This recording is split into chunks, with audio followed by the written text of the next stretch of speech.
Hello, नमस्कार माझ्या बालमित्रांनो. चला आज आपण भाग 6 मराठी स्कॉलरशिपमधील समानार्थी शब्द यावरती काही प्रश्न बघणार आहोत आणि समानार्थी शब्द पाहणार आहोत. तर हा व्हिडिओ आपला 2-3 टप्प्यामध्ये पडेल, कारण आपल्याकडे भरपूर सारे समानार्थी शब्द आहेत. याच्या बाहेरले शब्द येत नाही आहेत तुम्हाला. चला आपण पाहूयात. बघा, समानार्थी शब्द म्हणजे काय आहे सुरुवातीला तुम्ही समजून घ्या. समानार्थी शब्द म्हणजे काय असतं, तर एका व्यक्तीची अनेक नावे, एका गोष्टीची म्हणजे एकाच गोष्टीला अनेक नावे असतात. जसं तुमचं नाव आता बघा छोटू आहे. छोटू नाव आहे का तुमचं? हो, घरात छोटू म्हणतात.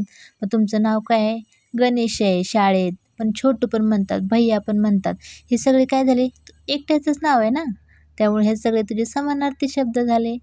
त्यामुळे अशाच प्रकारचे आपण समानार्थी शब्द बघणार. चला बघूयात.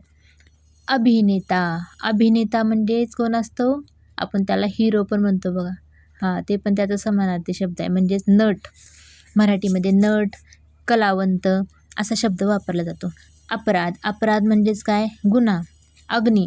अग्नी हा खूप महत्त्वाचा आपला समानार्थी शब्द आहे. याच्यासाठी खूप सारे समानार्थी शब्द आहेत आणि यावर प्रश्न येतोच. हा IMP आहे.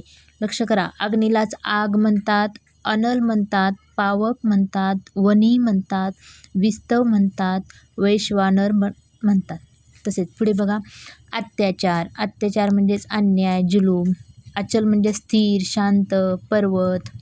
अपाय म्हणजे त्रास, इजा. अमृत म्हणजेच पियुष, सुधा, संजीवनी. अवचित आला म्हणजे एकदम आला, अचानक. आवर्षण. आवर्षण म्हणजे दुष्काळ. त्यावेळेस दुष्काळ कशाला म्हणतात? पाऊस न पडणे याला दुष्काळ म्हणतो. तसंच आवर्षण. अविरत. अविरत म्हणजे सतत, अखंड. अनर्थ. खूप मोठा अनर्थ झाला म्हणजेच काय झालं? अनर्थ म्हणजे अरिष्ट, संकट आलं. अरण्य. अरण्य पण महत्त्वाचा IMP प्रश्न आहे हा. अरण्य म्हणजेच रान, वन, कानन, विपिन, जंगल. अलंकार. अलंकार म्हणजेच गर्व, घमिंड, दर्प. आई.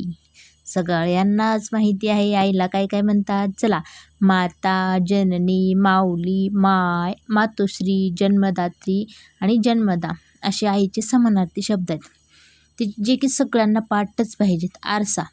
आरशाला दर्पण म्हणतात, मुकुरसुद्धा म्हणतात. आरंभ.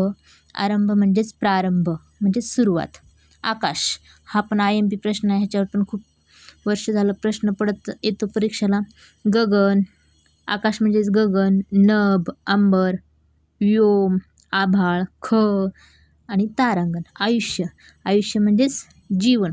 आनंद. आनंद म्हणजेच हर्ष, मोद, तोष,